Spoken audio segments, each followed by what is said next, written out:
हवेली की आत्मा। ये कहानी है एक छोटे से गांव की जिसका नाम था श्यामनगर। इस गांव में एक बहुत ही पुरानी और बड़ी हवेली थी जिसे लोग श्याम हवेली के नाम से जानते थे।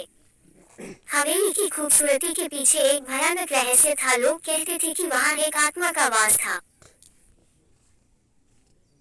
कहा जाता था कि जब भी किसी ने हवेली में रात बिताने की कोशिश की, उसने अपनी जिंदगी खो दी या पागल हो गए।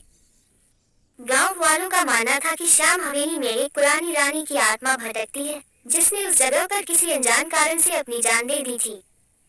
इस रहस्य ने सभी को डरा रखा था और कोई भी वहां जाने की हिम्मत नहीं करता था। एक दिन गांव में एक नवयुवक जिसका नाम रवि था आया। रवि ने पुरानी कहानियां और अफवाहों को कभी गंभीरता से नहीं लिया।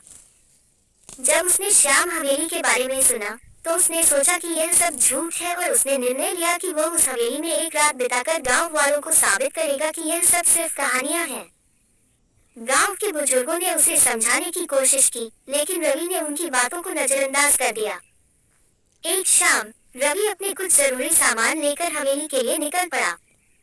हवेली बहुत ही पुरानी और खंडहर जैसी दिख रही थी, जहां जाकर किसी की भी रूह कांप उठे। रात का समय हो गया और हवेली में गहरी चुप्पी छा गई। रवि ने एक कमरे में अपना बिस्तर लगाया और अपनी टॉर्च जलाकर चारों ओर देखने लगा। हवेली के अंदर कीमती चित्र, टूटे फूटे फर्नीचर और धूल भरी किताबें थीं। रवि ने चारपाई पर लेटकर एक किताब उठाई और पढ़ने लगा, लेकिन अचानक एक ठंडी हवा का झोंका आया और दरवाजा खुद ब खुद बंद हो गया। रवि सहम गया, लेकिन उसने खुद को संभाला और किताब पढ़ने लगा। तभी उसे लगा कि कोई उसके पीछे खड़ा है, लेकिन जब उसने मुड़कर देखा तो वहां कोई नहीं था। उसकी दिल की धड़कन तेज हो गई। उसने सोचा शायद उसे भ्रम हो रहा है, लेकिन तभी एक तेज चीख की आवाज ने उसकी नींद को उड़ा दिया। रवि का चेहरा पसीने से भीग गया।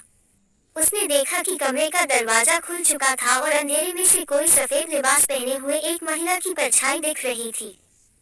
वह परछाई धीरे धीरे पास आ रही थी। रवि डर के मारे उठकर भागने लगा, लेकिन जैसे ही उसने दरवाजे से बाहर निकलने की कोशिश की, दरवाजा बंद हो गया। अब वह परछाई बिल्कुल उसके सामने थी। महिला की आंखें लाल हो चुकी थीं और चेहरा भयानक था। उसने रवि से कहा, तुमने मेरी शांति भंग की है, इस जगह से चले जाओ। रवि ने हिम्मत जुटाई और कहा, मैं ये जानना चाहता हूँ कि तुम्हारी आत्मा को शांति क्यों नहीं मिल रही। महिला की आत्मा ने आह भरी और बोली, यह मेरी कहानी है। मैं रानी श्यामा हूँ।